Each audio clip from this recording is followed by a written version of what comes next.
Salut, c'est dans la poche. Aujourd'hui, on va au Grand Pré, mais pas pour faire du shopping, vous allez voir.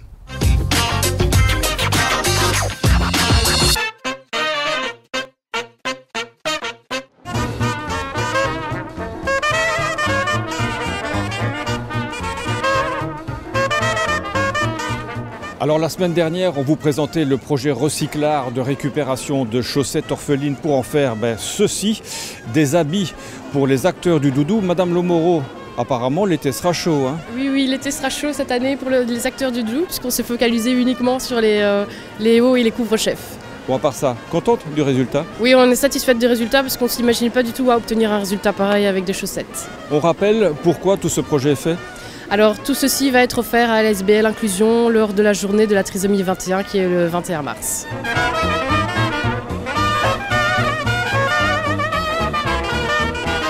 Bon, ici, on se préoccupe du handicap. Pendant ce temps-là, il y en a d'autres qui se soucient, eux, des réfugiés ukrainiens.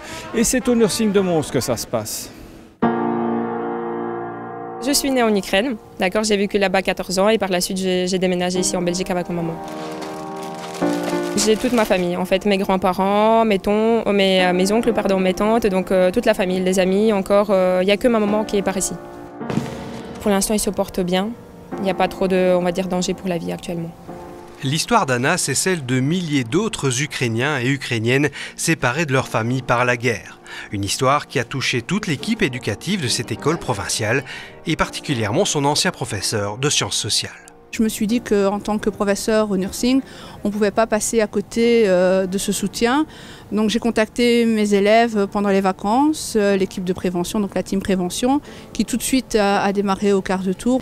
Et pendant les vacances, ils se sont mis à démarcher les pharmacies, les magasins, leurs lieux de stage, parce que comme on est une école paramédicale, ils sont en stage un peu partout. Et depuis, les dons affluent, denrées alimentaires, vêtements, médicaments, une manière pour tous de ne pas rester passifs face à cette tragédie. J'ai vraiment envie d'aider en donnant des choses que, par exemple, j'utilise plus, par exemple, comme des vêtements ou des aliments secs qui peuvent être utilisés encore longtemps.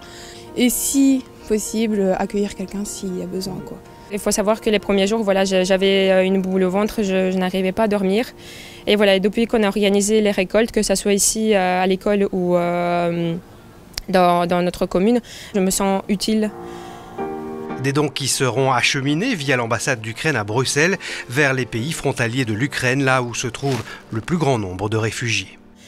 Quand on voit toute la solidarité finalement qui se met en place, c'est magnifique. Franchement, c'est beau à voir et j'ai vraiment des larmes aux yeux tellement que ça me touche, c'est super. L'origine du doudou et du dragon se perd dans la nuit des temps. Mais savez-vous, vous, quelle est l'origine de votre famille? Pour le savoir, rendez-vous à la bibliothèque provinciale à La Louvière. Pour ceux qui reposent au cimetière de La Louvière, le temps s'est définitivement arrêté. Figé, comme ces portraits d'un autre âge, pétrifié en statue. Et pourtant, un cimetière, ça vit. La pierre grisonne, se fend, les concessions changent de locataire, les noms s'effacent, il arrive même qu'on perde des morts. On peut perdre un mort, effectivement.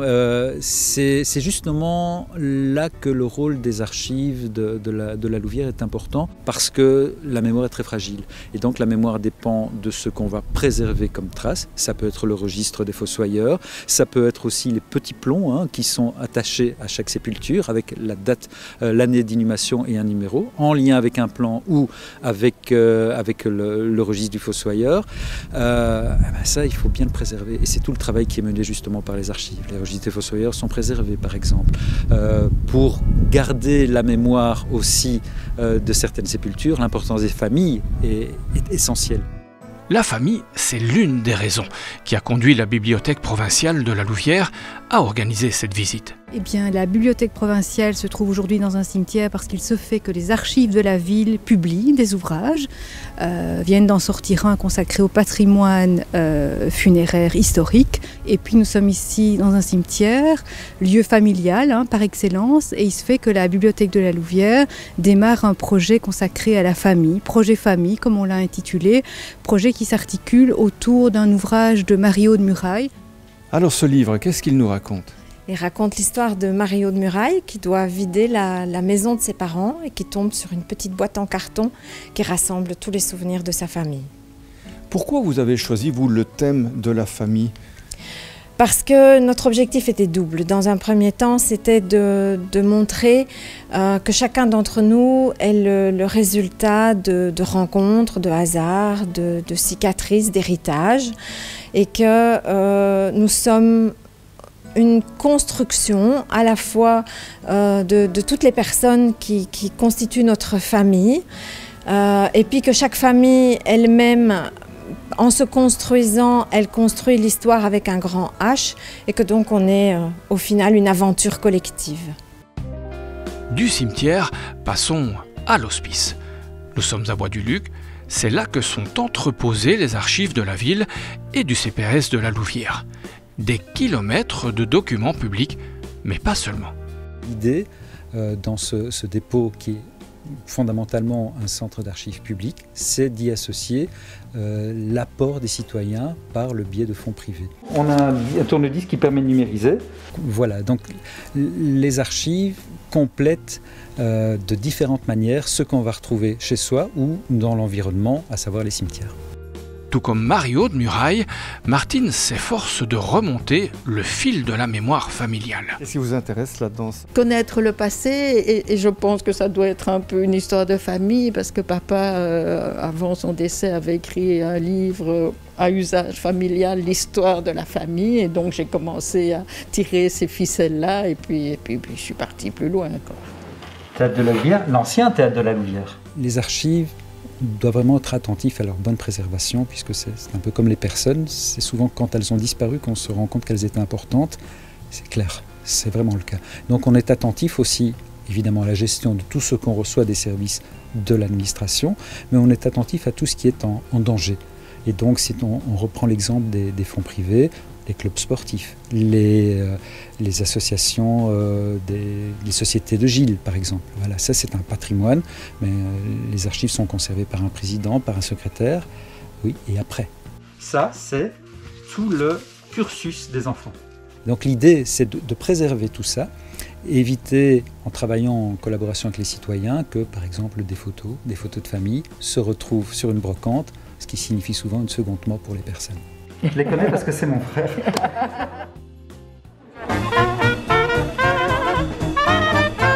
Allez, maintenant on file au trot à Condorcet-Mons. Vous présentez la section assistant de direction, un métier en pénurie. Eh oui. Bienvenue au campus de la Haute École provinciale Hainaut-Condorcet à Mons. Et aujourd'hui, on vous emmène dans la section assistant de direction. Ici à Mons, c'est la section assistant de direction option langue ou option gestion. La gestion existe aussi à Condorcet-Charleroi et à Tournai. Nous, on forme les étudiants qui sont dans l'option médicale. 3 options distinctes, mais un point commun, le manque de diplômés. Voilà, il y a trop peu d'étudiants pour le nombre d'emplois offerts. Et moi, je n'arrive même pas à couvrir les besoins de l'hôpital local. J'ai moi-même créé un groupe à la fois privé sur Facebook et un groupe sur LinkedIn où je partage des offres d'emploi. Et depuis quelques mois, je reçois à peu près 2 offres d'emploi par semaine. Le job ne manque pourtant pas d'attrait. Tous les chefs d'entreprise recherchent des assistants de direction qui peuvent être autonomes justement, qui peuvent les remplacer quand ils ne sont pas là et prendre des décisions aussi quand ils ne sont pas là. Bref, un métier à responsabilité. Et aujourd'hui, ces étudiants découvrent justement un business game qui va booster leur capacité de décision. Alors Scale Up, c'est un jeu qui permet de découvrir la gestion d'entreprise à travers le logiciel Odoo. Et qu'est-ce qu'on gagne ? Ah, qu'est-ce qu'on gagne ? On gagne une connaissance incroyable au niveau de la gestion d'entreprise. C'est quoi ? Ça fonctionne comment ? Aujourd'hui, la majorité des étudiants qui sortent de leurs études n'ont aucune idée de comment ça se passe dans la vraie vie, dans une vraie entreprise. Et donc ça permet vraiment de mettre en pratique ce qu'on a vu en théorie en classe. Ça m'intéresse énormément et je pense que je vais commencer à l'utiliser aussi pour l'entreprise familiale. Ah oui, c'est quoi comme entreprise ? C'est une entreprise d'import-export de pneus en Afrique. On comprend mieux quand on pratique. apprendre avec des nouveaux outils, ça c'est important pour vous? Oui, tout à fait. Nous devons tout d'abord nous mettre en adéquation avec les besoins du monde professionnel. Et donc l'occasion se présentait ici de faire participer une entreprise qui développe des logiciels.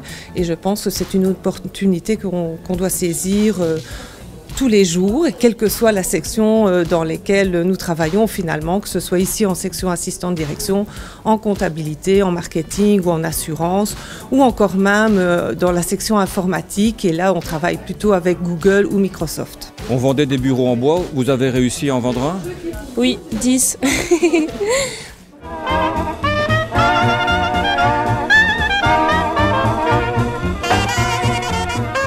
Voilà, c'est dans la poche, c'est terminé. On se retrouve la semaine prochaine et pour le vernissage de cette exposition colorée, rendez-vous ici au Grand Pré le 21 mars à 13h. Allez, ciao!